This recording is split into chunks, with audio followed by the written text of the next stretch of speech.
Chapter 27. Blood starts flowing from Musashi's forehead. Blood drips onto the ground. Everyone in the school is amazed Musashi isn't dead. The attack just grazed Musashi's forehead. Musashi thinks what was that? His body moved like magic. This is Yoshioka's Seijiro. Seijiro says when a beast encounters its enemy, it roars first. Do you know why?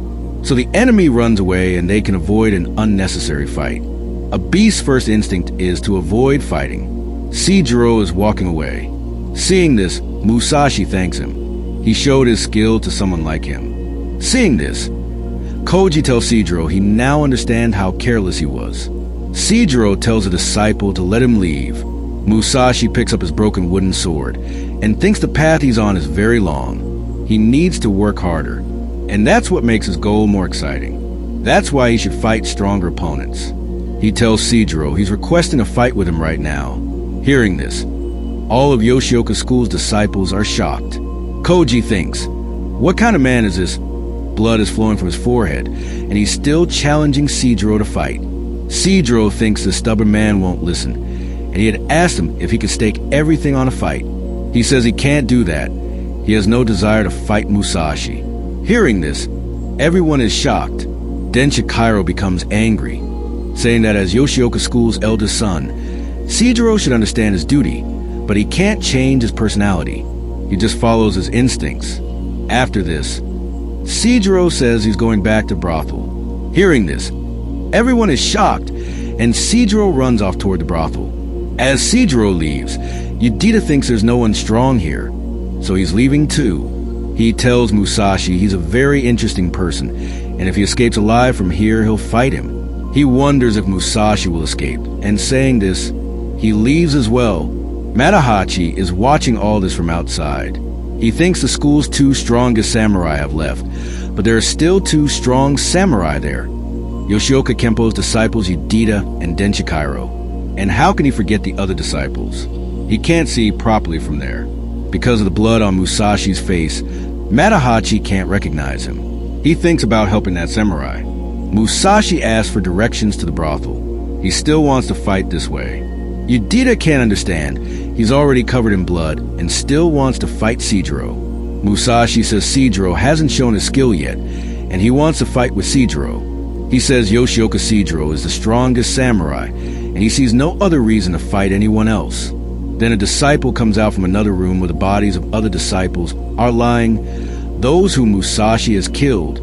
The disciple announces that all 5 disciples are dead.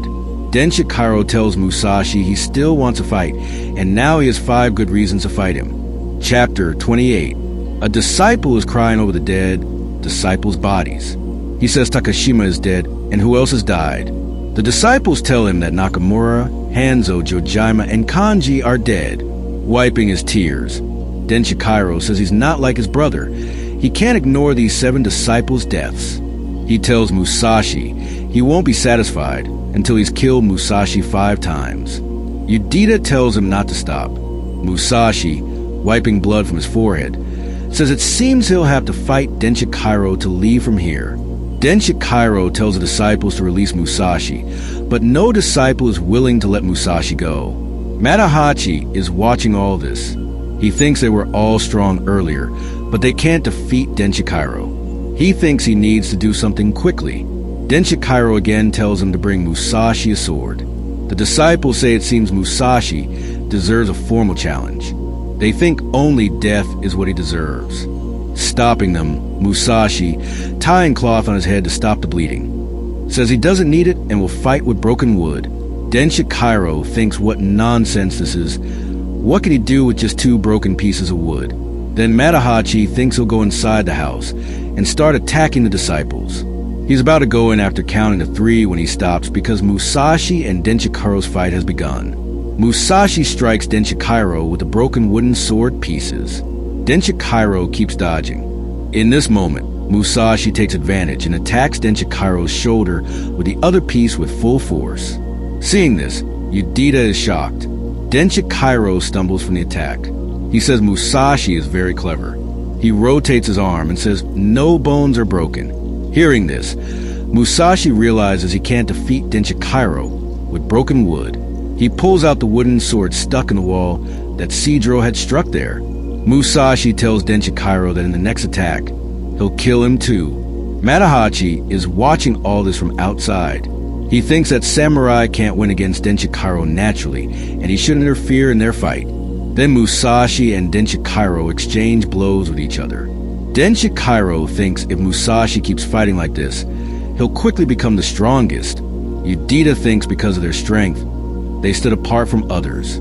He thinks the disciples' demand for his death is a common event. He thinks, smiling, that coming to Kyoto has shown him his path. He attacks Denshikairo again. Denshikairo wonders why he's smiling. He's nothing but an arrogant person. Chapter 29. Denshikairo takes a real sword from a disciple. He says Musashi can refuse. Both are standing face to face. Musashi notices his real sword is being cut.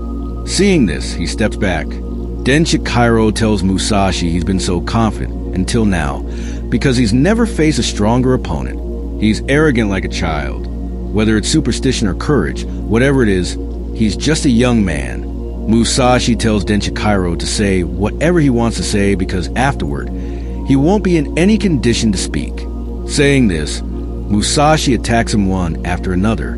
Denshikairo keeps dodging and moving back. Then one of Musashi's strikes gets stuck in a wall behind Denshikairo. It breaks through the wall and flies toward Matahachi. Matahachi panics and ducks to save himself.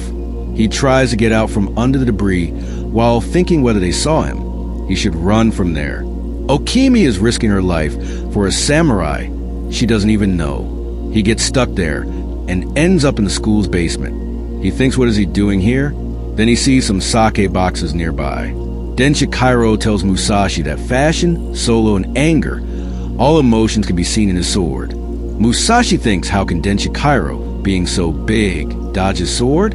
He wonders when his sword's tip became dull. Is he afraid? Musashi, thinking who he is, attacks Denshikairo again. Denshikairo, dodging the attack, shoulder strikes him and knocks him down. Matahachi finds sake in those boxes and starts drinking it. Musashi falls down but immediately recovers himself. Denshikairo tells him he must be wondering how someone so big can dodge a sword. He tells Musashi that when he was a child, he fought with Sidro. Denshikairo says he can easily understand his attacks. Saying this, he attacks.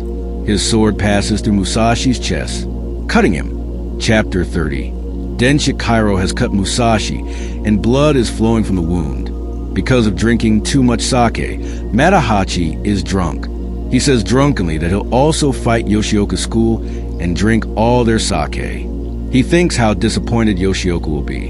He'll drink all their sake. And in the sake's intoxication, Denshikairo is also drunk.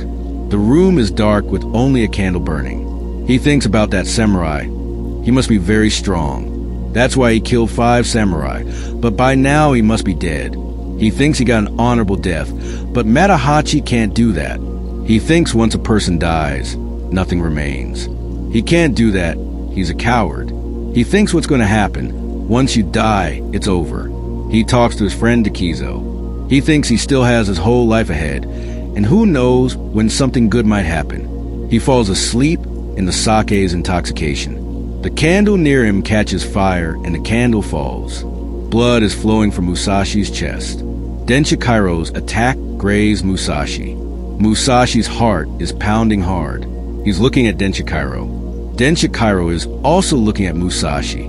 He's ready to attack. Yudita sees that Musashi dodged at the right time.